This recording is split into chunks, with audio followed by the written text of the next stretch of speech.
Ahoy me hearties, it's the Captain back, ready for part 2 of our scammers section, how to avoid them and how to deal with them and spot and identify them. So let's get right into it, eh? Let's go and have a look. Right, crew, today I want us to be able to differentiate between price, value and how to really assess an ICO and what value it's going to have for us down the track if we were to invest in it. So let's have a bit of a scroll down the page and see what we have got here. A picture of our little guide dog there. It says these are indeed heady days for investors in cryptocurrency, with fortunes being made and rapidly lost. It's easy to forget the difference between price and value. Now, those two words may sound similar, but believe me guys, they are two vastly different things.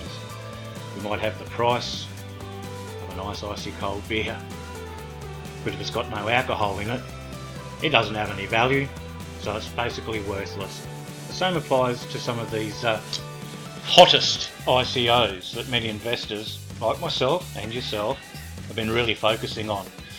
Mainly the quick flip. You know, a lot of people are saying these exact words: I don't care about the lending program. If I can grab the coin, let it hit that exchange, I can flip it as soon as I can. If it 20x's, even 30x's, I'm happy, I've made my money. Now, there's nothing wrong with that approach, but you know, really, honestly guys, Regal coins so far, apart from BitConnect, beautiful, number one, have been really that successful. Regal coin's been the only thing that has really hit 10, 20, 30, 40, up to 70x, maybe a little bit higher, and you know, it goes back down. And it says that there's nothing wrong with that approach, but it's much easier, you know, to probably make guaranteed profit over the long run by buying and holding. And we see that classic example with Bitcoin lately. The prices that have exceeded are incredible. You know, we see $7,000 plus on the American market. I tell you, the Australian market, 7,000 American is getting close to, you know, $9,000 and a bit. That's humongous money, guys. That's the benefit in hodling. That's the benefit in holding, staking. BitConnect's another example of that. It says we need, in that case, to be really clearly be able to differentiate between a token's price and its value. Many tokens and currencies represent great projects, and they've got a lot of huge potential. Extra Coin, Devil Coin, of course Regal. Some of them stand to disrupt the traditional ways of doing things, possibly bringing large profits in the future. As investors begin to come to grips with the fact that the days of flipping ICO tokens are slowly fading away, quick profits need to give way to long-term potential. Now, you'll see with some of these sites, especially Western Coin as an example, a lot of people don't seem to understand what's going on. The Captain will explain it to you. Basically, yes, they do have two differentiating prices. The main reason for that is not to try and put it over us, not to try and steal our bang for buck. They're trying to avoid the collapse of their platform. In essence, I suppose, protecting yours and mine's investment by making it a little bit of a difference when you want to try and cash out. But on the other side of the flip coin, making it perfectly fine when you want to lend. So a lot of the ICOs are catching on that too many people and a lot of the whales out there are coming in, they're buying up, and they're turning it into a pump and dump. You know, exactly what we don't want. We want to have some solid, stable lending platforms for the future that we can not just take the money and run, Joe. This is not going to be any good for the community. It's not going to be good for the future of cryptocurrencies, the reputations of the people that you know, associate within it.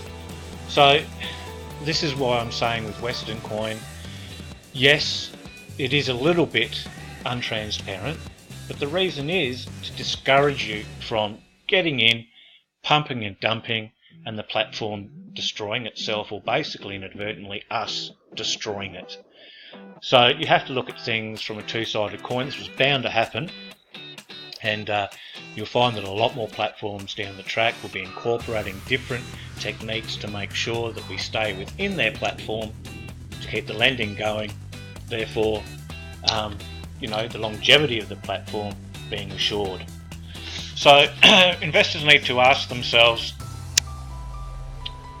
with the current potential and value of projects that they're evaluating, the quickest way to lose money is to buy an overpriced token that has little potential, therefore low value.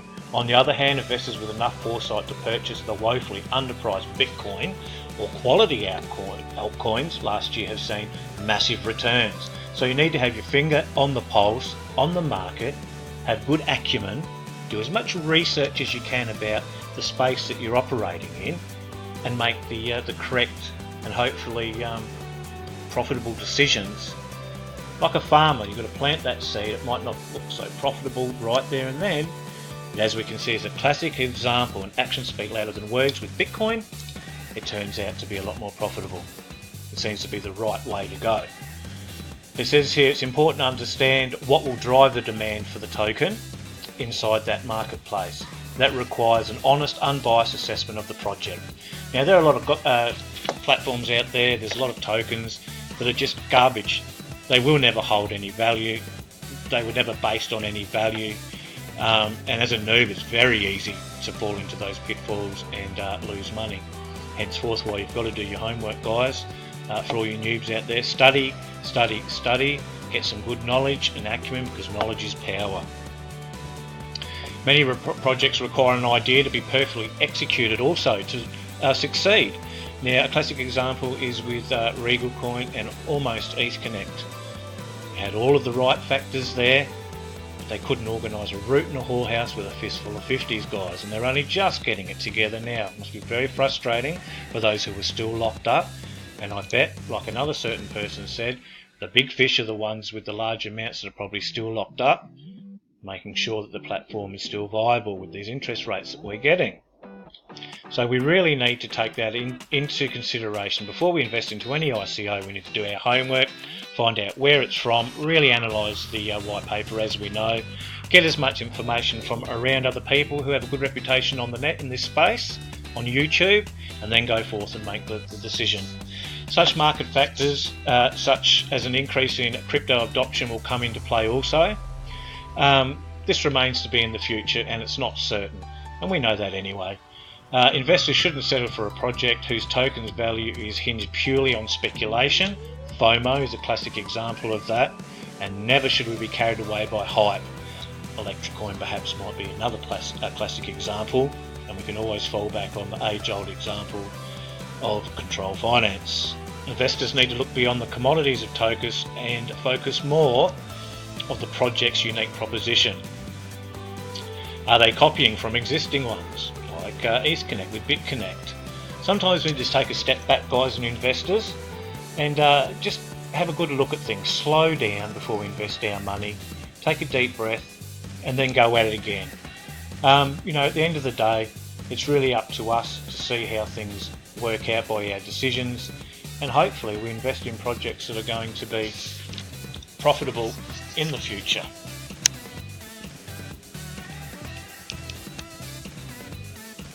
We also have to remember, just quickly, that governments can clamp down on certain bits and pieces. We now can see clearly why people like BitConnect and other platforms are keeping their anonymity. Not only that, some of them get tarred with the brush. That, their illegal activities ranging from money laundering to terrorism financing, whatever that the fiat currency banks and the petrodollar can throw at the cryptocurrency section, they will. So I think to myself, the blockchain is a very good example of something that can give us transparency, even if we, remain and keep our anonymity. Without that, I certainly wouldn't be investing in some of these projects. It's our security blanket in a way. Like BitConnect, not only do they have their own coin, but they have a good solid blockchain.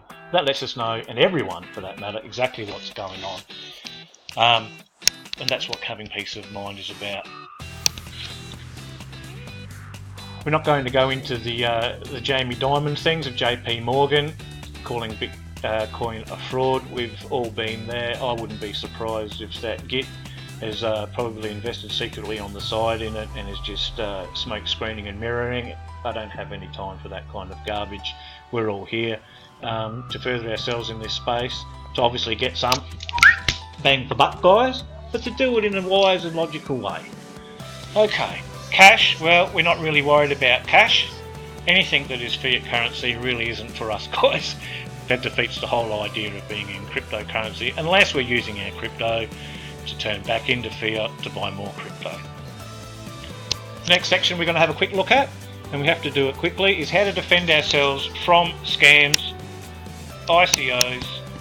Let me just move this down a bit, folks.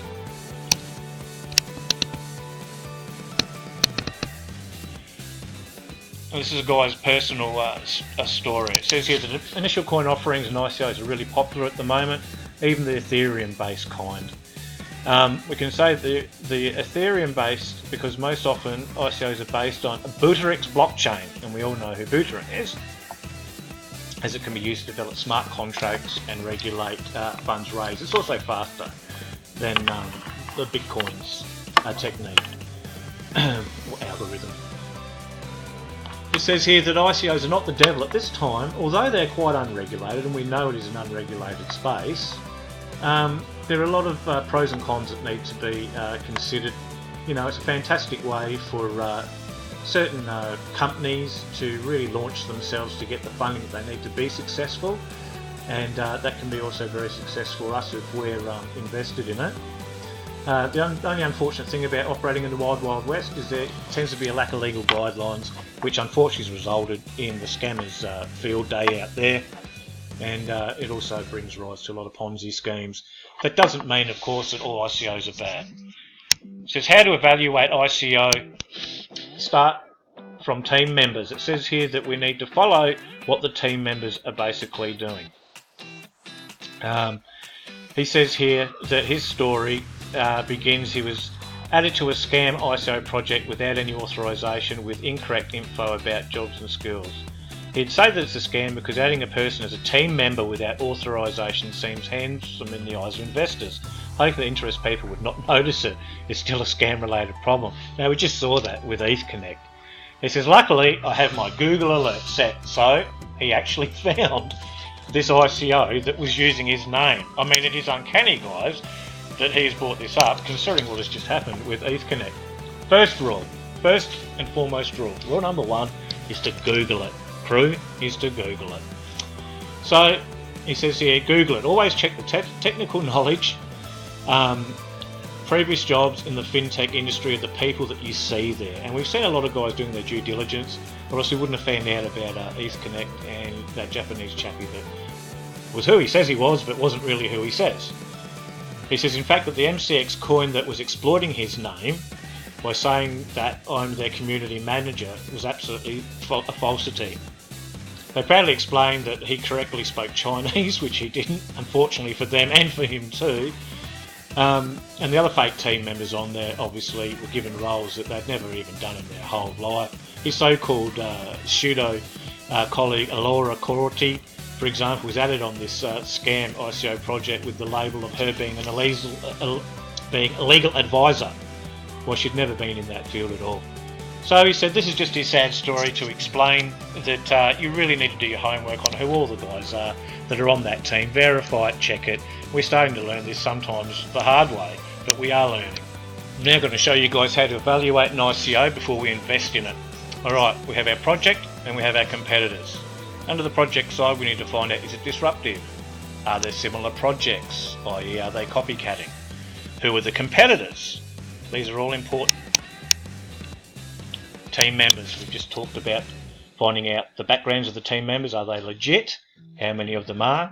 What's their background? Do they have a wide range of skills? The white paper, also absolutely crucial, guys. Is it clear? Is it fully explained? Do your research. Read. Knowledge is power. So I hope this has been helpful and helps you work your way through this time of ICOs that we're having to save ourselves a lot of heartache. If you liked the video, please subscribe. And from the Captain, peace out. I'll see you on the next one. Ciao.